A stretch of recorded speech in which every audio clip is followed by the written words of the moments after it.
নমস্কার বন্ধুরা, welcome to এসটিউনিক sports. বন্ধুরা, এই ভিডিওতে আমরা কথা বলবো বেশ কিছু গুরুত্বপূর্ণ ট্রান্সফার আপডেট নিয়ে, যেখানে ইস্টবেঙ্গলকে নিয়ে কিন্তু বেশ বড় কিছু আপডেট বেরিয়ে আসছে, সেগুলো তোমাদের সঙ্গে শেয়ার করে নেব। এছাড়া আইএসএল এর ম্যাচ নিয়েও কথা বলবো আমরা একটু এই ভিডিওতে। তো খুবই একটা ইন্টারেস্টিং ভিডিও হতে চলেছে, শুরু থেকে শেষ পর্যন্ত দেখো। আর ভিডিও ভালো লাগলে সকলে একটা করে লাইক করে 500 লাইকের টার্গেট পূর্ণ করে দিও। আর যারা চ্যানেলে প্রথমবার এসেছো, মনে করে চ্যানেলটাকে সাবস্ক্রাইব করে পাশের বেল আইকনটাকে অন করে রেখো, তাহলে তোমাদের প্রিয় দলের খেলার সমস্ত আপডেট তোমরা এখানে পেয়ে যাবে। তো চলো আর দেরি না করে ভিডিও শুরু করা যাক। তো প্রথমেই যদি আমরা আজকে আইএসএল এর ম্যাচ নিয়ে কথা বলি, তো সেমিফাইনাল 2 সেকেন্ড লেগের ম্যাচ মুম্বাই তারা ঘরের মাঠে খেলবে গোয়ার সঙ্গে। আর এই যে ম্যাচটা যখন গোয়া তাদের ঘরের মাঠে খেলেছিল, সেখানে 90 মিনিট পর্যন্ত গোয়া 2-0 লিড নিয়ে রেখেছিল। তার পরবর্তী সময় লাস্টের কয়েক মিনিটে 3টে গোল মুম্বাই দিয়ে ম্যাচটা জিতে রেখেছিল। তো আজকে কিন্তু মুম্বাই তারা ঘরের মাঠে খেলবে এবং তারা অবশ্যই ম্যাচটা জেতার জন্য চেষ্টা করবে। একদিকে আমরা দেখে নিয়েছি মোহনবাগান তারা ফাইনালে চলে গেছে। মোহনবাগানের প্রতিপক্ষ কারা হতে চলেছে, কারা ফাইনাল ম্যাচে আজকে নিজেদের নামটা তুলতে পারবে, সেটার দিকে আমাদের নজর থাকবে। আবারও যদি মোহনবাগান মুম্বাই ম্যাচ হয়, তাহলে কিন্তু একটা দুর্দান্ত লড়াই আবারও আমরা দেখতে পাবো যুবভারতীতে। তো কালকে ম্যাচেরও কিন্তু অনেকে স্কোর লাইন প্রেডিকশান করেছিলে, মাত্র দুজনে মিলে গেছে, দেখতেই পাচ্ছ। আজকের কিন্তু এই হাই ভোল্টেজ ম্যাচের কিন্তু স্কোর কি হতে পারে কমেন্টে জানিও।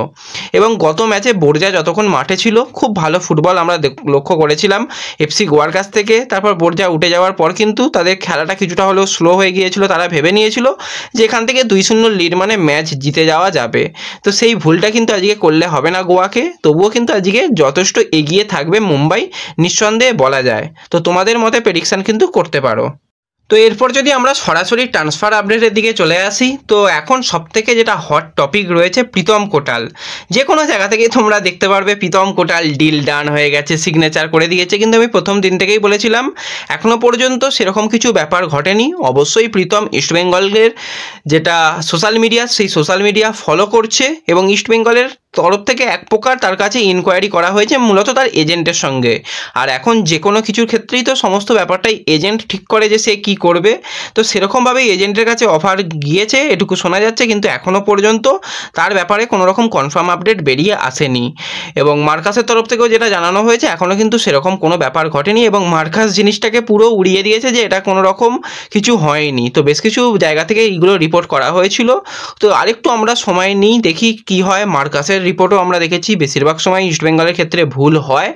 এবং যে কিছু জায়গা থেকে আমি যেগুলো জায়গা থেকে মোটামুটি খবর পাই, সেখানেও জানতে পারলাম এখনও কিন্তু সেরকম কিচ্ছু এগোয়নি। অনেক জায়গা থেকে অনেক রকম বলা হচ্ছে, একটু অপেক্ষা করে যাও, যদি পরবর্তী সময় এগোয় তো অবশ্যই জানিয়ে দেবো। কিন্তু এই মুহূর্তে প্রীতম কোটালের ব্যাপার বলতে পারো এক প্রকার চাপা পড়ে গেছে।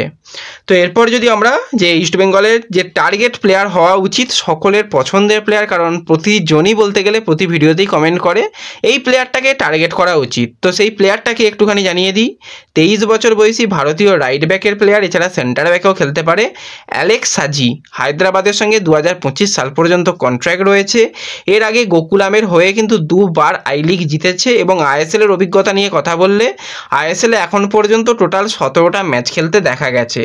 এবার এবছরে যেটুকু সময় সে সুযোগ পেয়েছে, নিজের সেরাটা দিয়ে ফুটবল খেলার চেষ্টা করেছে। বিশেষত বেশ কয়েকটা শেষের দিকের ম্যাচে খুব ভালো ফুটবল খেলেছে। এবং অ্যালেক্স সাজি, তার মধ্যে কোনো রকম ভয় ডর নেই, ভয় ডরহীন একটা ফুটবলার। এবার এই প্লেয়ারকে টার্গেট করা উচিত, সকলের মনেই একটা ইচ্ছা ছিল যে এই প্লেয়ারকে যদি ইস্টবেঙ্গল তুলতে পারে। তো এই মুহূর্তে যে আপডেটটা বেরিয়ে আসছে, হ্যাঁ ইস্টবেঙ্গল তাকে নেবার ব্যাপারে কথাবার্তা বলছে। তাকে নিতে গেলে একটা ট্রান্সফার ফি পে করতে হবে। মার্কেট ভ্যালু তার 40 লাখ টাকা হলেও কিন্তু কিছুটা খরচা করতে হবে।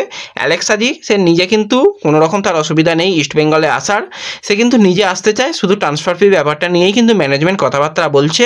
যদি সেই ব্যাপারটাকে মিটিয়ে নিতে পারে, তাহলে কিন্তু আরও এক হায়দ্রাবাদের প্লেয়ার ইস্টবেঙ্গলে জার্সি পরতে চলেছে। এর আগে আমরা দেখেছিলাম যে একজন খুবই তারকা প্লেয়ার সে ইস্টবেঙ্গলে সাইন করে দিয়েছে। সেইভাবে কিন্তু এই অ্যালেক্স সাজির ডিলটাও ডান হওয়ার সম্ভাবনা তৈরি হয়েছে। শুধুমাত্র অ্যালেক্স সাজি নয়, তোমাদের বেশ কিছুদিন ধরেই বলছিলাম বেশ কিছু আরও ইয়াং ফুটবলারকে ইস্টবেঙ্গল দলে নিতে চাইছে। সেইভাবে কিন্তু অ্যালেক্স সাজিরই ভাই 18 বছর বয়সী অ্যাটাকিং লাইনের প্লেয়ার অ্যালেন সাজি, যে কিন্তু রিলায়েন্স ইউথ চ্যাম্প দলে রয়েছে এবং এই সিজনে পারফরমেন্স নিয়ে কথা বললে 3টে ম্যাচ খেলেছে, 2টো গোল করেছে।